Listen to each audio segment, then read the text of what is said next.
Marahas akong kumalas dito, at nilingon ang palapit na si William.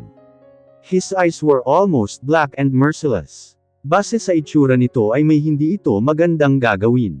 Tuluyan na sana akong lalayo kay Elwood, ngunit hinapit niya ako para itabi muli sa kanya. You leave my house right now before I punch you. His voice has a fire and rage enough to hasten my fear. Tinatakot mo ba ako? May pang-uuyam na boses ni Elwood dito. Huwag mong hintayin na may gawin akong pagsisihan mo, he said through clenched teeth. Naramdaman kong lumuwag ang yapos ni Elwood sa akin. Tangka sana itong lalapit kay William, pero mabilis kong hinawakan ang braso nito. No, please Elwood, sabi ko dito. Nakita ko kung paano mag-igting ang panga nito, habang tila umaapoy ang matang nakatitig kay William. Muli kong ginapos ang braso nito, at hinela siya para umahan sa tubig. He shouldn't be here. Ano bang pumasok sa isip mo at tinanggap mo pa yan dito?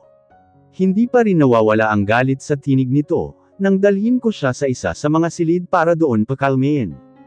Look Elwood, hindi pa kami hiwalay, at hindi pa namin napag-uusapan ang tungkol dito. So he has the right to stay here whenever he want. Kinagat ko ng mariin ang labi ko pagkatapos. Why did I explain something he could not understand? Naririnig mo ba yung sarili mo? Ganon na lang ba yun? Basta mo na lang siya hahayaang makatuntong muli sa buhay mo, pagkatapos ng lahat. It's not what I meant. Hindi ganoon kadali ang gusto mong mangyari Elwood. Asawa ko pa rin siya, at walang pwedeng magbago noon. I said with frustration. Gusto kong tigilan na niya ang panghihimasok sa mga desisyon ko. I know he wants the best for me, but this is too much. This entire conversation and that kiss was delusional. Stop being such a misery Alora. After what he had done to you, to your family, to your business. He dragged you to mud and made your life miserable. Giit nito. Bumagsak ang balikat ko. I have nothing to say at this very moment. Elwood was right, he's always right. Hindi na ako makikipagtalo. Tumalikod ako dito at binuksan ang cabinet kung saan naroon ang mga iniwan niyang damit. Here, magpalit ka na. Hintayin kita sa likod. Hindi na ako nagtagal pa doon, dahil umakyat na rin ako sa sariling silid para magbihis. Inaasahan ko nang naroon si William. He already wore his white t-shirt and maong short. Nakaalpombra lamang itong tsinelas, at kasalukuyang nagpupunas ng basang buhok. Tumigil ito sa ginagawa nang makita ako, ngunit hindi ako nagpatinag. Diretso akong pumasok sa walk-in closet, at naghanap ng pwedeng isuot. Sa paglabas ko'y naroon pa rin siya, pero sa puntong ito'y nakahilig na ito sa likod ng pinto. Kailan mo balak pauwiin ang bisita mo? He said while crossing his arms over his chest tightly. I arched an brows at him. Actually, I invited him for a dinner tonight. Wala naman masama doon di ba? Humakbang ako palapit dito, nang sa ganun ay umalis ito sa pinto, ngunit kinalas lamang niya ang braso at namulsa ng tayo sa harap ko. How was that kiss? Is he a good kisser? His voice was baritone and rolling. Nais maumid ng dila ko, dahil sa klase ng tinging binibigay niya sa akin. I don't wanna talk about it right now. Humakbang akong muli para ipabatid ditong nais ko nang lumabas. Pero mariin pa rin itong nakasandal sa likod ng pinto. Eyes enthralled on me like a hardbound. Will you please, excuse me? Narinig ko ang marahan nitong pagtawa, at bahagyang pag-iling bago yumuko.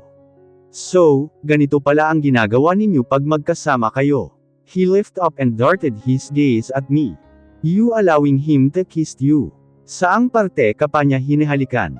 Did you make out? Saang parte dito ng bahay niyo ginagawa? Did you make at the pool? Or in the kitchen? O dito mismo sa kama? Sa labis kong galit ay hindi ko na napigilan. I slapped him hard on his face. Nanginginig ang buong kalamnan ko, habang tinitigan kung paano magganit ang bagang nito sa lakas ng sampal na binigay ko sa kanya. How dare you accusing me for something I did not do in the first place? Baka nakakalimutan mo, ikaw ang unang nangaliwa. Kung tutuusin kulang pa ang halik na yon, para makaganti sa ginawa mo. Hingal kong sinabi. I am only human, And not a saint. Totoo, inaamin ko, may parte sa puso kung gustong gumanti. Pero alam kong wala naman akong mapapala. Ako lang din ang lalabas na talunan sa huli, kung pagpipilitan ko ang sariling ibalik dito ang sakit na binigay niya sakin. His eyes were almost pitch black and I daren't move. Parang gustong manghina ng mga tuhod ko, habang binabaon niya ako sa mga titig niya mula sa pagkakatayo. Ako na ang magluluto ng hapunan. Just entertain your guest, he finally said to break the silence. Tumalikod na ito at tahimik na lumabas ng silid. Sa puntong yun ay hindi ko na malayan na bumagsak na ang luha sa mata ko. Yes, I should be happy for what I did. Dahil sa wakas ay naiparamdam ko sa kanya ang sakit na binigay niya sa akin. Pero bakit hindi ako masaya? Why I ended up feeling so frustrated, and have this hollow spot in my heart? Bakit pakiramdam ko ay ako ang mas nasaktan, at lumabas na masama, pagkatapos ng lahat? Ilang minuto muna akong nagtagal sa silid, at pilit na kinakalma ang sarili. Bumaba ako para tumuloy sa likod bahay. Elwood is patiently sitting at the metal chair. May kausap ito sa kanyang cellular phone nang lapitan ko. Okay, see you later. Binaba nito ang tawag at tiningala ako. What took you so long? Sumilip ito sa kanyang wristwatch, bago itaas muli ang tingin sakin. Nothing, tipid kong sagot. Pinasya ko nang maupo sa silyang katapat nito mismo, at inumpisahang humila ng piraso ng pizza, at nilagay sa platito. I have to go, I need to catch up with my client tonight. Ilang kagat lang ang ginawa nito sa pizza, matapos ay ininom na ang juice sa baso. Alright, see you then. Tumayo na rin ito at yumukod, para gawaran ako ng halik sa pisngi. I'll be back tomorrow morning. And spend the whole day with you, he whispered, touching my ears with soft kiss. Tinikom ko ang aking mga labi.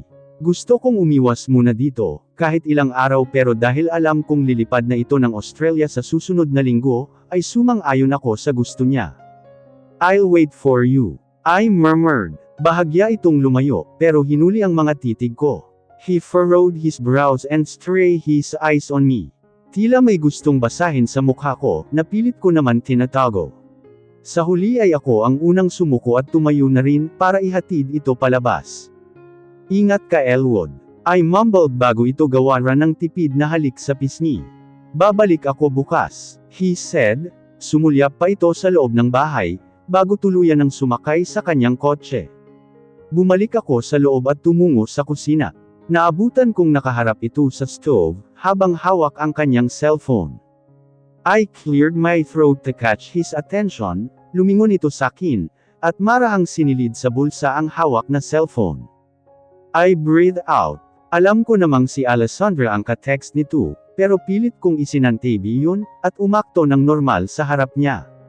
Umalis na si Elwood. I uttered lowly. Tumango ito at tuluyan nang humarap sakin. He rested his lower back against the table. And crossing his arms in front of me. Pinutol ko ang tingin dito at bumaba ang tingin sa mga hindi pa natatapos hiwain na gulay. I cleared my throat again. Kung gusto mo, ako na ang magtutuloy nito, I said with shaky voice. Humakbang ito at nilapat ang palad sa lamesa. Yumuko ito sa mga gulay na nakakalat sa lamesa, matapos ay bumalik ang tingin sakin. Cut those potatoes into two, ako na ang bahala sa repolyo, aniya sa mababang boses.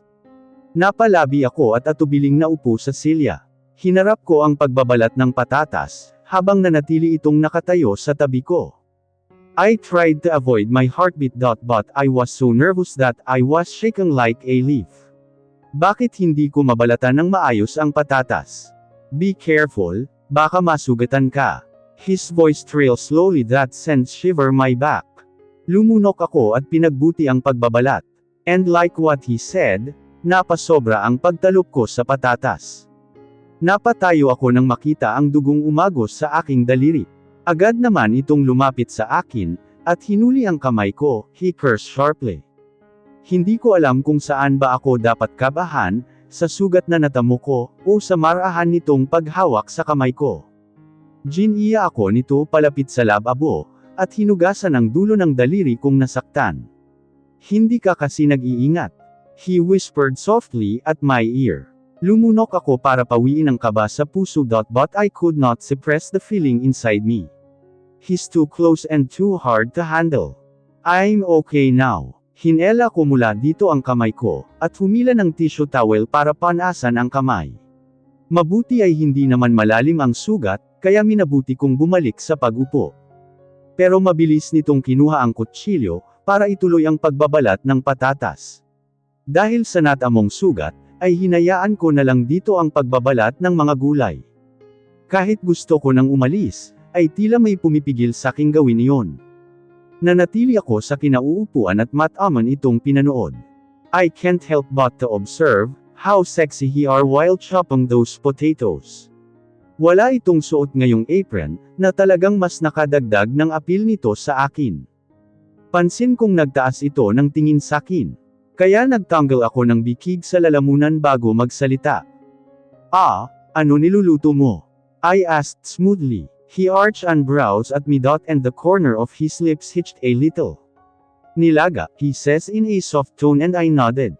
Mabilis lamang nito tinapos ang pagbabalat, at paghihiwa ng gulay. Tumalikod itong muli sakin, at hinarap ang pagluluto. Nanatili pa rin ako sa aking selya, at mataman itong pinanood. Sa puntong ito ay hindi ko maiwasan balikan ang mga panahong magkasama pa kami noon. Kahit may mga katulong at mayordoma sa villa, ay siya pa rin ang minsanang nakatoka sa kusina pag natatapat na wala kaming pareho sa trabaho. Siya din ang nag-introduce sa akin ng mga pagkain ngayon ko lang natikman. He loves to cook, kaya inaral ko din ang pagluluto para makabawi naman sa kanya. Isa sa mga favorite kong niluluto nito noon ay ang menudo. Dahil din sa panalong lasa nito, ay pinilit kong tapatan ito. May gusto ka pa bang kainin bukod sa nilaga? Kumurap ako nang mapagtantong nakaharap na itong muli sakin. Wala na, akyat lang ako sa taas, tawagin mo na lang ako pagkakain na. Tuluyan na akong tumayo, at tangkang hahakbang palabas nang pigilan niya ang braso ko. Lumingon ako dito habang nakakunot ang noo. My eyes dropped down to my arm, where his finger already scorching my skin. Doon na nitong tuluyang binitiwan ang braso ko, at bahagyang umayos ng tayo sa harap ko. I'm sorry about what happened. I shouldn't said that, he said lowly. But I clearly saw his clenching jaw. And brows knitted. Isang buntong hininga ang pinakawalan ko at humarap dito. Nais ko man salubungin ang mga titig niya'y hindi ko magawa. I'm afraid to see what I really long to. Ayokong ipahiya at ibilad ang sarili sa kahihiyan. Ayokong makita niyang tinatanggap ko ang paghingi niya ng tawad. Elwood is my best friend. Hindi ko hahayaang may gawin siyang hindi maganda sa akin. I admit, he's too clingy. It is just because he's so sweet. Napahawak ako sa sariling noo. Ayoko man pero parang lumalabas ngayon na pinapaboran ko ay si Elwood. Great. But that guy is a opportunist. Madiin nitong sinabi. Tila may kung anong galit na namumuo sa utak nito na gusto nang sumabog. Hindi mo alam ang sinasabi mo. So either you. Gaano mo ba kakilala ang lalaking yan? He's your best friend, right? But you didn't have much time to know more about his family, or you can't even try to ask him about his wealth. I scoffed. It doesn't make any sense, William. Umiling-iling ako dito pagkatapos. It's just because you don't know anything, except for the fact that he is your best friend. I swallowed his words a bit, matapos ay nagtaas dito ng tingin. Malaki ang tiwala ko kay Elwood. So why would I even care, ha? He shut his eyes and clenched his jaw hard. Tumangala din ito na tila kinakalma ang sarili. Nang magbaba ito ng tingin, at sinalubong ang mga titig ko na may intensidad. That is my point, Alora. That guy doesn't deserve any of your respect. You worship him like he's so good at all, but the truth is he's not. Nanatili ang mga titig ko dito, na halos ayaw niyang bitiwan. I don't know what you are talking about. I said through gritted teeth. Then let me ask you a question. Where are your parents now? Natigilan ako sa sunod niyang sinabi. Wala akong nababangit dito tungkol kila dad at mom. They are on a vacation, I stammered. Nakita kong bumagsak ang balikat nito sa naging sagot ko. Unti-unti ay parang may nabubuong ideya sa utak ko na hindi ko mapangalanan. Malabong nasa bakasyon sila sa mga oras na ito. He now spoke slowly and calm. I swallowed again, tila gustong manginig ng mga tuhod ko sa nalaman. Look, your parents and your empire are on the middle of bankruptcy. And that is because of Elwood. Doon na nanlamig ang katawan ko. Bigla ay parang gustong bumagsak ng mga tuhod ko dahil sa sunod nitong sinabi. No, it can't be happening. I shook my head defiantly. Ngumiti ako ngunit ramdam ko ang namumuong luha sa gilid ng mata ko. According to Rupert, Elwood is now owned a 50% shares of Rising Stone. Aside from that, hawak na din ng mga Echeverry ang shipping company ng Cervantes. He pauses and looked at me seriously. Pati na rin ang kumpanya ng Silk, ay hawak na din ng mga Echeverry. I can't process everything he has said to me. Umatras ako pero pakiramdam ko ay babagsak ako. He tried to steal the company from you without you even notice. Ang lahat ng iyon ay nililipat niya sa Echeverry, nang sa ganun ay wala nang matira sa inyo. No, you're joking. You keep telling me a joke, right? I tried to smile but I couldn't. Pero nakita kong seryoso pa rin ito, at walang balak bawiin ang mga sinabi. Sabihin mong nagbibiro ka lang. My voice started racing. Humakbang ako para kapitan ang braso nito. I shook his arms forcefully. I don't believe you, hindi magagawa sa akin ni Elwood iyon.